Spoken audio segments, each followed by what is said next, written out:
When I look at molecular machines or the incredibly complex process by which cells divide, I want to ask, is it possible that these things had an intelligence behind them, that there was a plan or a purpose to this structure? Science ought to be a search for the truth about the world. Now, we shouldn't prejudge what might be true. We shouldn't say, I don't like that explanation, so I'm going to put it to one side. Rather, when we come to a puzzle in nature, we ought to bring to that puzzle every possible cause that might explain it. One of the problems I have with evolutionary theory is it artificially rules out a kind of cause even before the evidence has a chance to speak. And the cause that's ruled out is intelligence. Since the late 19th century, since the time of Darwin, in fact, in part because of Darwin's writing in The Origin of Species, scientists came to accept a convention, a definition of science that excluded the possibility of design as a scientific explanation. And it just means that if you're going to be scientific, you must limit yourself to explanations that invoke only natural causes. You can't invoke intelligence as a cause. And yet, curiously, we make inferences to intelligence all the time. It's part of our ordinary reasoning to recognize the effects of intelligence. Consider, for example, these hieroglyphic messages carved upon the ruins of Egyptian monuments.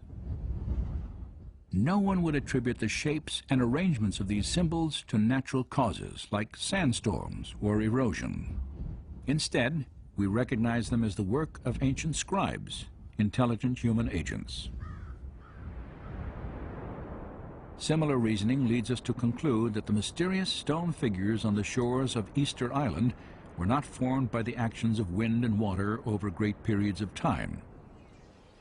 Nor do we presume that plants could grow into these familiar shapes without some manner of intelligent guidance. Of course, we make these inferences all the time, and we know they're correct. But the question is, on what basis do we make these inferences? What are the features that enable us to recognize intelligence? Recently, in a book titled The Design Inference, mathematician William Dembski has made an important breakthrough in understanding design reasoning. Dembski has identified the specific features of artifacts that cause us to recognize prior intelligent activity. I came to this by trying to look at how do we reason about design? What are the logical moves that we have to go through in order to come to a conclusion of design? So what I'm trying to do is to establish reliable, empirical, scientifically rigorous criteria for deciding whether something is in fact designed. So I was looking at the logic of it, and what I found was you need improbability and you need specification, the right sort of pattern, these objective patterns. According to Dembski, human beings correctly detect the activity of intelligence whenever they observe a highly improbable object or event that also matches a recognizable pattern. Just such a pattern is found in the Black Hills of South Dakota. If you travel through the West, you'll see lots of different shapes on mountainsides, most of which mean nothing at all. They're just rocks strewn in various patterns. But what you don't see are the faces of Lincoln, Jefferson, Teddy Roosevelt, and George Washington on mountainsides. The only place you see that is in South Dakota. And the reason it's there is because a sculptor, an eccentric sculptor, decided that he wanted to honor these presidents by spending the larger part of his life chiseling their faces in the side of that mountain. That pattern is improbable. A random hillside is also improbable, but a random hillside doesn't specify anything.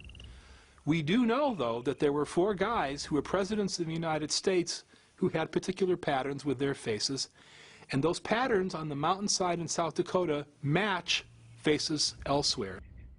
If I look up and see the faces, I immediately recognize that they match the faces of the 4 presidents that are known from money or portraits at the National Gallery or paintings and books. And so I realize when I look at Mount Rushmore, we have not only a highly improbable configuration of rock, but one which matches an independently given pattern that reliably indicates intelligence. So we have a small probability, specification, it's design.